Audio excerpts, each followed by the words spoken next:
7 kesalahan dalam sholat yang sering kita lakukan. Tidak tumaninah. Yang dimaksud dengan tumaninah adalah posisi tubuh dalam keadaan tenang ketika melakukan gerakan tertentu. Ketenangan dalam salah satu posisi sholat diukur dari lamanya membaca doa dalam posisi tersebut. Contohnya seperti dalam keadaan iktidal di mana posisi tersebut harus ditahan dan dilakukan dengan tenang selama 1 kali bacaan doa.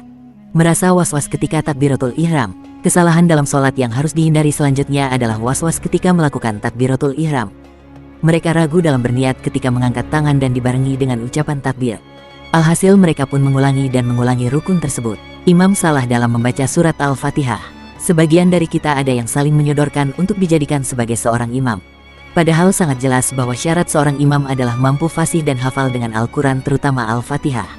Maka sebuah kesalahan apabila menyuruh seseorang yang tidak fasih bacaan Al-Fatihah baik itu dari huruf maupun tajwidnya karena bisa mengancam keabsahan sholat.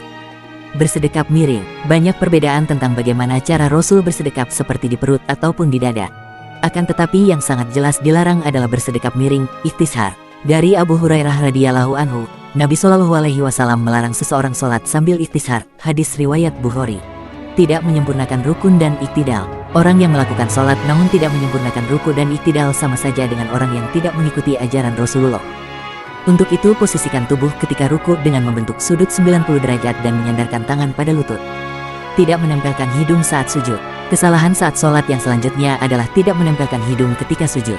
Padahal Rasulullah bersabda, Allah tidak menerima sholat bagi orang yang tidak menempelkan hidungnya ke tanah, sebagaimana dia menempelkan dahinya ke tanah atau lantai. Hadis riwayat Ibnu Abi Syaibah.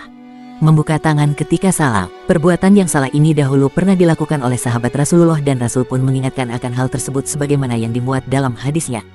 Dari Jabir bin Samurah radhiyallahu anhu, ketika kami sholat bersama Rasulullah, kami mengucapkan Assalamualaikum sambil berisyarat dengan kedua tangan ke samping masing-masing. Kemudian Rasulullah mengingatkan, mengapa kalian mengangkat tangan kalian seperti keledai yang suka lari?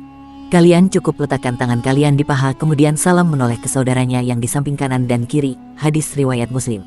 Wallahu alam bisawab.